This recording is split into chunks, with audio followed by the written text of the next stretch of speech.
Time for more preseasoning with our conversations with all 14 ACC baseball coaches here on ACC Baseball Etc, which is presented by Pitch Logic, the system used by players, coaches, scouts, and instructors at all levels of play, from youth leagues to the big leagues. The easy-to-use and affordable technology makes the platform accessible to every player at every level. All the metrics, all the features used at the highest level. See pitchlogic.com for more information.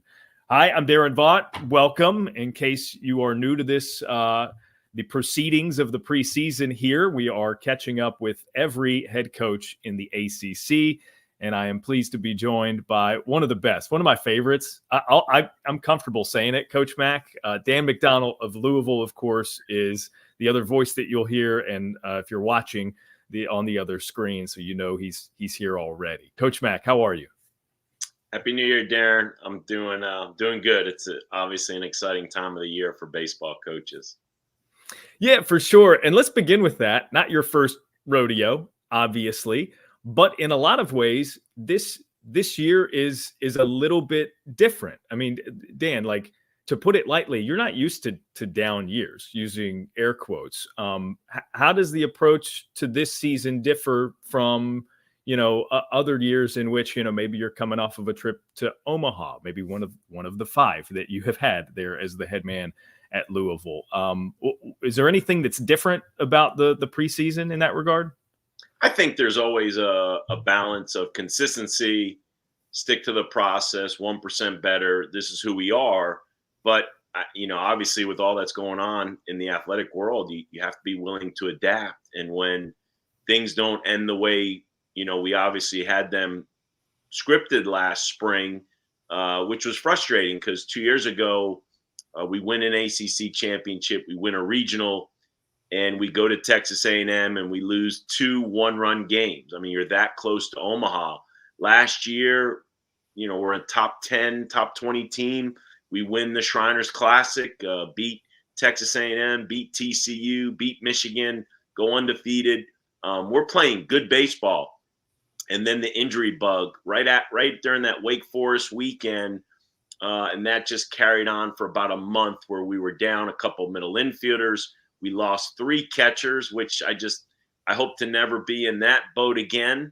But it just shows you that you're not immune, that, it is life. I always say baseball mirrors life, and we just got caught in a storm last year. But with that being said, we return a lot of talented players, older players. That's exciting for a college baseball coach, because as we see in college athletics, the value of older players is huge. But baseball is a weird sport because we don't have as many older players. We lose a lot to the draft. So I'm excited about that. I'm excited about we finally hit the transfer portal and brought in 4 guys that we think will definitely plug in really nice.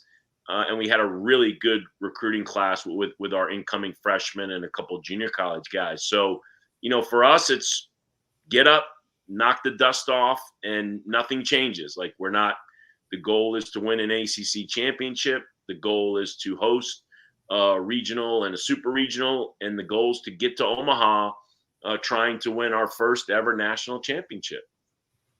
Even keel. I love it. One of the many things I respect about you, Coach. Well, you alluded to a couple of things there that I'm going to sort of parlay. The changing landscape, the ever-changing landscape.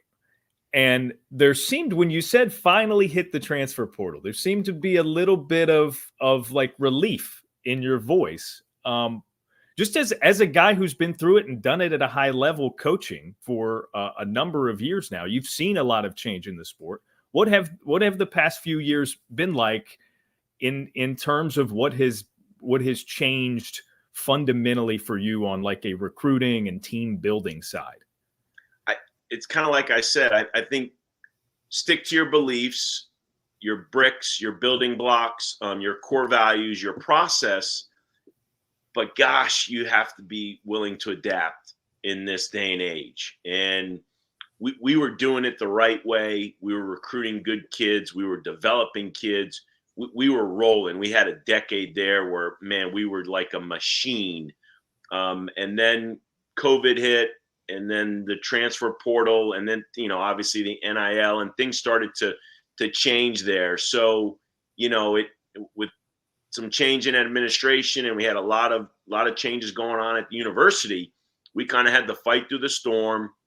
Now that we're out of the storm, we feel like, okay, we got our feet underneath us, and we still are going to be who we are. We're going to recruit at a high level. We love to develop kids. We feel the longer you're in our program, with my coaching staff, Roger Williams, our pitching coach, Eric Snyder, our hitting coach, catchers, Adam Vrabel also helps with our hitters, outfielders. We feel like the longer you're in our program, the more you're going to develop in all areas, not just between the lines, but outside the field of play. And it's proven, because we had 14 players at some point, 14 different guys from the University of Louisville last year, in 1 year, played in the big leagues. 14.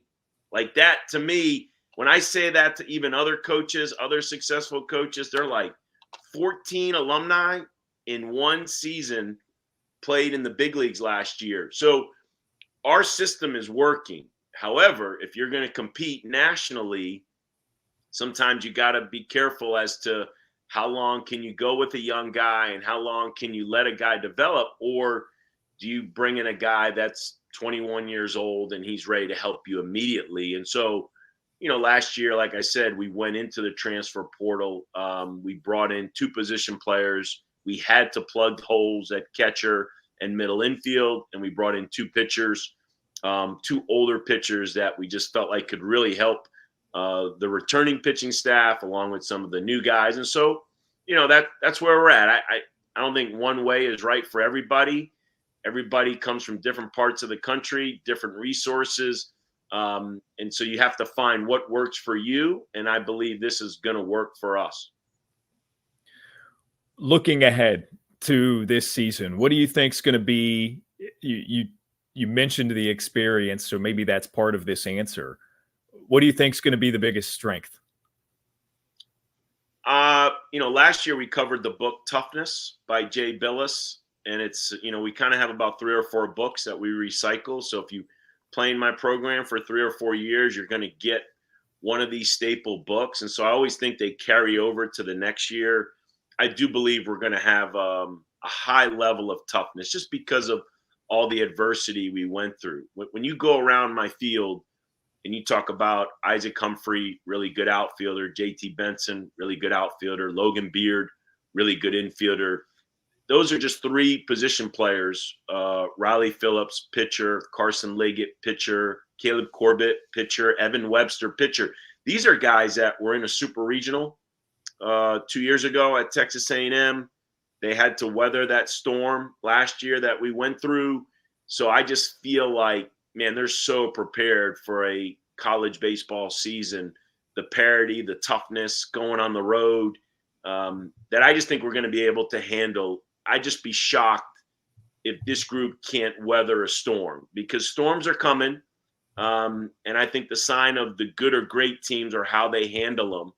And I thought we were prepared to handle it last year. I really did. And maybe we just physically couldn't because of the number of injuries. And so I'm excited about our toughness. Obviously, you got to have talent. I believe we have a lot of talent.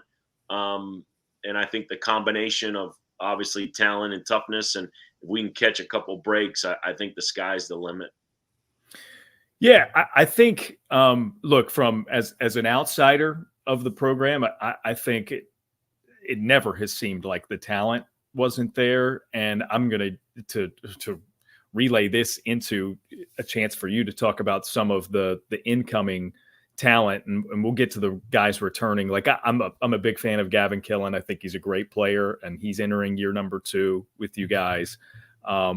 It's a really good class of freshmen as well, led by Zion Rose, Colton Hartman, Parker Detmers. That name probably sounds familiar to those listening. Look, Zion's a kid I saw through the USA Baseball ranks, and man, he's gritty. The physical tools are incredible. It's a great job by you guys, as usual, to get high caliber players into the program. In addition to transfers too, just kind of work your way through newcomers and tell us about them and what the expectations are. Yeah, I smile, and you talked about it. You brought up some of the younger guys. I started with the older guys: Humphrey, Beard, Benson. Eddie King this is his second year. He got hurt his freshman year, had an up and down year last year, but pretty good summer in the Cape. Eddie King's a junior. Ryan McCoy had a tough junior year, came right out of a junior college and struggled at the Division I level, but good summer. Senior, first base. When you talk about the transfer portal, we brought in 2 position players. We brought in Luke Napleton, one of the best hitters in all Division II baseball, catcher, to fill the hole of Jack Payton. We brought in Dylan Hoy, really dynamic middle infielder, high energy, fits our system, can play all infield spots, move the baseball, can run. So when you go around our field, man, we're old. We're very old. You mentioned Gavin Keelan. I smile because I could put a starting lineup out there, and I believe Gavin is a star or a future star just because of his talent and his work ethic. He's very professional. He could be the youngest guy in our lineup. That's exciting for a college baseball coach when Gavin, who had a really good summer in the Cape Cod League and had a good freshman year, but when Gavin Keelan could be your youngest player in the lineup, and we're surrounding him with 21 and 22-year-olds, talented, tough kids, that's exciting for me. No doubt, Zion Rose is in the mix. Like, Zion's going to play. His versatility will show, and obviously the way you mentioned gritty, he plays the game fast. He fits into our system as well as most.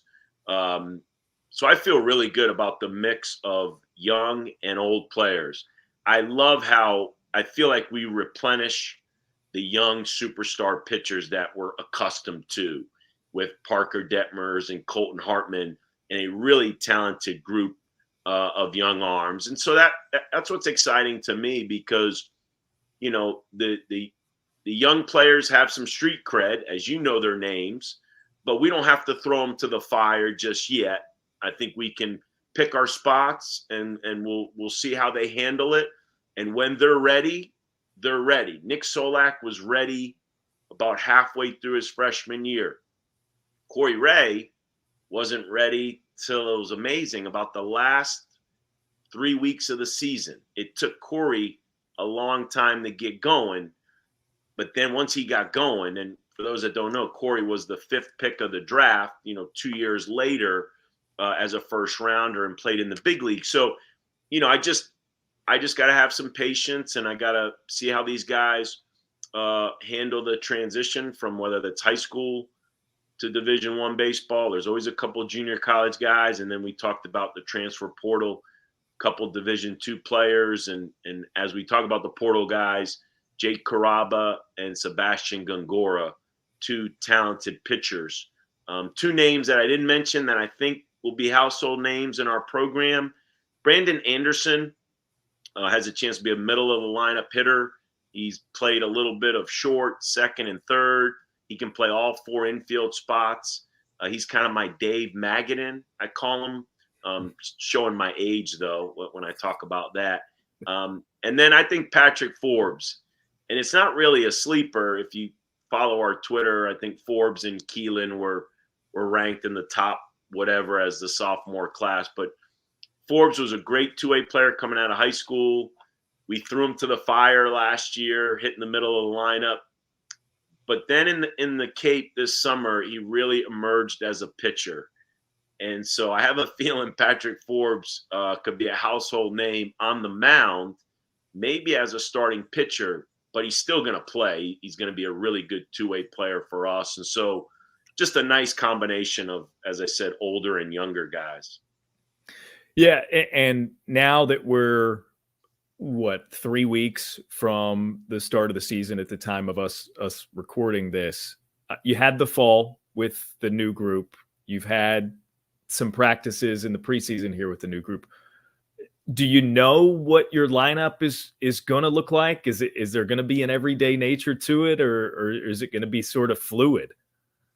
It's got, for me, and I can't speak for every program, but for us, it has to be fluid at the start. We're going to have 13 or 14 guys. Because like I said, if Gavin Keelan could be the youngest guy in your lineup, I have to find spots for Zion Rose. I have a really talented athletic outfielder, Lucas Moore. I have 6 infielders for those 4 spots. We think Luke Napleton should take over the catching duties. But the reason we brought in Luke, again, was the downfall of last year. We lost Jack Payton, our USA catcher, for a period of time.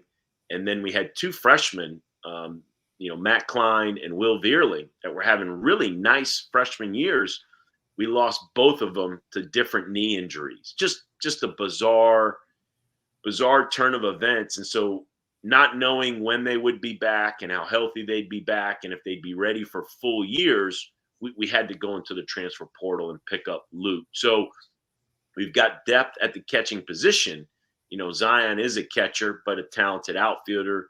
George Baker is a catcher that gives us some depth back there. So, we've got plenty of talent, plenty of depth. And like I said, I believe the toughness is there. And if we can stay healthy, it'll work out. Yeah. And then what about the predictability of the pitching staff? Is that something that, maybe I'm fascinated by the way coaches view these things, right, Dan? Because some coaches, they kind of want to know their full lineup going into opening day, and they like it better that way. Whereas maybe there's some flexibility and some fluidity granted to the rotation on the pitching side. Some are vice versa, right? You'd like to maybe have a pitching staff shirt up, whereas you can allow some flexibility for the lineup. Do you see the fluidity sort of the same way with the pitching staff at the beginning of the year? And maybe it's just because Roger Williams and I have been doing this for over 30 years. There are years you go into it and your weekend rotation is Reed Detmers, Bobby Miller, and Nick Bennett. And that's going to take you to Omaha, and you're going to finish 3rd in the country, But then there are years where, I go back to those same 3 arms when they were freshmen and sophomores, where we didn't know that Reed Detmers and Bobby Miller were going to be starters as freshmen. They pitched and they helped us, but by the time we got to the Texas Tech regional, those 2 freshmen started. We played 4 games: Adam Wolf, Nick Bennett, Reed Detmers, and Bobby Miller. So I think like Roger does such a good job, we're trying to find those roles that are best for them right now. But it's got to play out between the lines. It's exciting for me, as the saying goes, right? You never have enough pitching. But I feel really good about a couple of the transfer portal guys we brought in, a couple of junior college arms we brought in. And then the returners are super talented. Riley Phillips has had to battle some injuries. Riley Phillips sat right next to me when we got eliminated at the Texas A&M Super Regional. He pitched his tail off at that. But he's had some up and down health the last year, and now he's healthy. He's strong. Carson Liggett is probably, to me, the ace in the hole of our pitching staff. Maybe not getting the street cred that he deserves, but if you look back at last year, he beat Boston College, top 10 team at the time, beat Wake Forest. We matched up against Hartle, and Carson pitched very well that day. Unfortunately, we just didn't have enough around Carson that last month of the season, and he wasn't 100% healthy. So I feel like as these older guys are now healthy and they've been through it, we got plenty of options. So I get those questions at our press conference. The weekend rotation, that's a lot closer to the season, and who's the closer, and I'm going to have multiple answers for those questions. Which can be a good problem to have, right? And just pointing to the flexibility and the reason that you would favor that as opposed to being more rigid with it. You mentioned Toughness by Jay Billis. When you managed the collegiate national team, I remember we sat in the press box during a rain delay and had a long conversation about you taking the guys and having Mike Krzyzewski at Duke speak to them. And you talk about the books that you kind of pass around the program. What else is in the literature for this team, or just sort of in the, hey, while we're thinking about this campaign, what's in the makeup, right? Does that make sense? I mean, I'm sure you've got some themes that you're trying to coach around. Yeah, you talk about Coach Krzyzewski. What a treat that was. He hosted us over at their practice facility, and to sit in their theater room and see some of the things that he showed, Kobe and LeBron and that group. That was what a treat that was. But the gold standard is his book, From Coaching the USA Basketball Team, a great one. Chasing Excellence is a CrossFit book by Ben Bergeron. Phenomenal message. The Jocko messages, the books are great. This year we're doing Legacy, which is about the New Zealand rugby team called the All Blacks. And their uniforms are made by Adidas, which is when we implemented our all black uniform, also made by Adidas. It's all black with white piping. That was made after the famous rugby team. And that's kind of been our theme. And we've always worn that on Friday to kick off a weekend series. This year, our theme will be the Lion. And there's a great message by Dr. Kevin Elko, one of my favorite people in the world and a great motivator. And he has a message about the difference between being the greyhound or being the lion. And he tells this story about his kids, and when they're at home, all the lights are on and everything's left open, and because their name's not on the bill. But when they go back to their residence in New York and Chicago, all the lights are off. They're on top of everything because their name is on the bill. And his message is, when you're the lion, your name's on the bill. Like when the lion wakes up in the morning, it's responsible for its safety. It's responsible for its food. It's responsible for getting through the day. When you're the greyhound, whether you win the race or lose the race or finish the race or don't finish, you're getting fed. You're all getting fed the same meal and you're getting treated the same. And I love the parallel between, at times many of us can be greyhounds or want to be greyhounds, or if you really want to be successful, maybe you have to be the lion. And so if I was at my office right now, I'd hold up my clipboard. I got this picture of a lion with his mouth open, and it's plastered all over our facility. It'll be on our shirt hanging in the dugout. And at the top, it says, be a lion. And that message will be consistent throughout the year, because just a lot going on out there. And there are some good things for college baseball. I'm not going to be, like I said, the transfer portal has good and bad. The NIL has good and bad. I think there's a lot of good and bad in everything. I don't want my kids being entitled. I don't want their handout. I don't want them to think it's going to be given to them.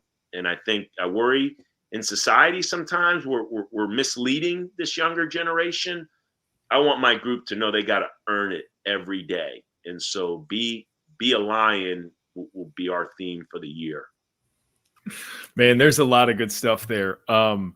First, I want to follow up. The all black uniforms of yours. I mean, that's a very popular uniform. I don't know that I ever knew the sort of inspiration or backstory there. That's pretty cool.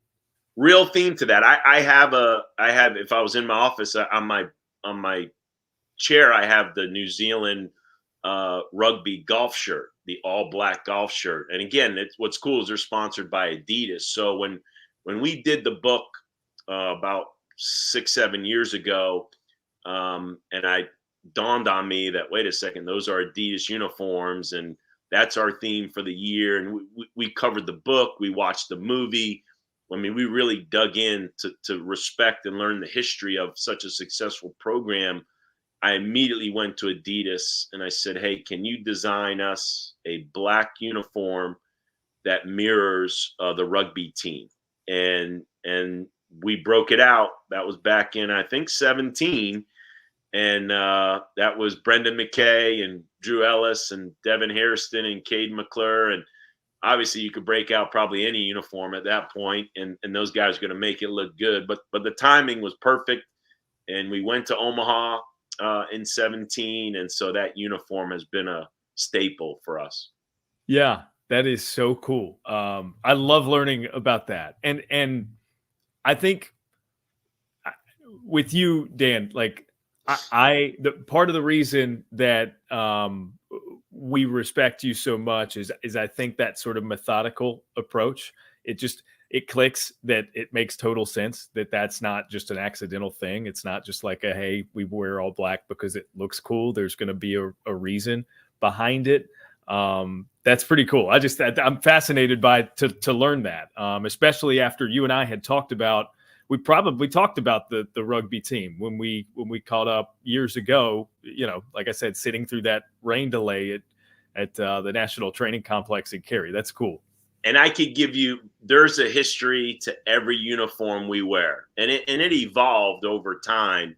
We have a white uniform with black piping. That's our Muhammad Ali uniform, right? Muhammad Ali from the city of Louisville. We've taken him as our own. His son played for me, Assad, at the University of Louisville. So you got to have an Ali uniform. We have the Astros uniform, the multicolor stripes. That was Adidas dropped that off at the hotel in 2013. We're in the Super Regionals at Vanderbilt.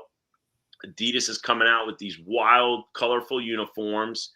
And I meet with the team the night before, and I always go to the pitcher, Big Jeffrey Thompson. And I said, hey, Jeffrey, you want to wear this uniform tomorrow? And he smiles ear to ear. He says, let's wear it, coach. And we go running out there in a super regional with a brand new uniform on, and we dogpile, and we're going to Omaha. Like the players in our program know the history of the Astros uniform. We have a pinstripe uniform, right? I'm from New York. I'm a big Yankees fan. I get the job at the University of Louisville. There's a Yankee logo on our stadium from Tino Martinez. And I'm going, how come we don't have a pinstripe uniform? That was like maybe the first uniform we ever ordered. What was a pinstripe uniform. We have a St. Louis Cardinals looking type uniform because the St. Louis Cardinals, the Redbirds, used to play right there at right across down the street from the stadium there at the fairgrounds. And I heard the history of the St. Louis Cardinals and the fan base in the city of Louisville. Now we have the AAA Reds team, so now we're probably more of a Reds fan base, but we do have a lot of St. Louis Cardinal fans. So I mean, every uniform we wear, there's a rhyme and a reason, and I want our kids to feel that sense of pride in those that wore the uniform before them, and their job, as we like to say, is to leave the uniform in a better place. Yeah, that's great. Before I let you go, generally speaking about this conference, the ACC, the gauntlet that it is, you guys open your season at an event in Tampa that includes you and 3 other teams. It seems to be almost regional-like, right? With Indiana State, South Florida, and UConn in there. How important is something like that to starting the season with a group that you have ambitions of? Okay, we plan to play in a regional, we plan to play in a super and get to Omaha. That's a cool start, cool way to begin the season, right? In that sort of format. Traditionally, I think if this is my 18th season, probably 15 or 16, we've started in an opening tournament. And I love it. As I tell the kids, the season's going to end in a tournament atmosphere. Why not start the season with a tournament atmosphere? I've gone overboard some years where, I mean, if we win opening night and the other team wins opening night, like this is the 1-0 game. And I'm so preparing our kids to what it's like to play in a regional, whether it's 1-0-1-0 or 0-1-0-1, and then depends on what happens on Saturday. Like, I'm making the Sunday game out to be a championship game of a regional, which, again, sometimes you don't want to throw too much at them too soon.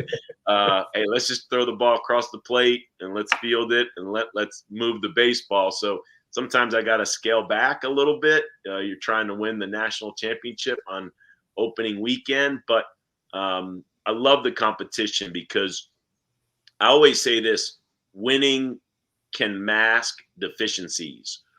So in scheduling, you can win a lot of games early, but you could cover up some of your deficiencies.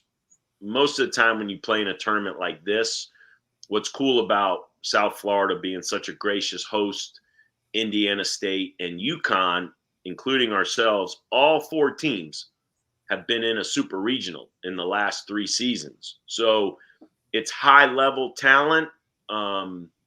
You're going to get punched in the mouth for the first time, really. Like, I don't know if your kids know what that feels like to get kicked in the gut, as we like to say. Might go down there and play great, but many years we've left these type of tournaments 1-2, maybe 2-1. And that's okay, because it allows you get exposed a little bit and you address things. And then we come home for a long homestand. I think everybody knows in college baseball, the advantage and the opportunity to play at home. You want to play at home as much as you can before conference play. But I'm excited, and I think college baseball will be excited about this opening weekend. And then you said it, man, the ACC is where we are, top to bottom. I say we're getting the respect that we deserve. I don't know if we are. I don't necessarily agree. Many years with regional host and national seeds and never dogging anyone who is a host or a national seed, but I don't think the ACC has gotten its due respect. I think it's been more challenging for the ACC to have to overcome some obstacles and hurdles, but it is what it is. And we're represented in Omaha every year. We've got a couple teams every year that could win the national championship. Now we just got to do it. I mean, now we got to do it. And as you talk about our league, top to bottom, man, it's the parity's there. It is a gauntlet. And if you can keep your head above water in our league, you put yourself in a really good position going into the postseason. Yeah, no doubt about it.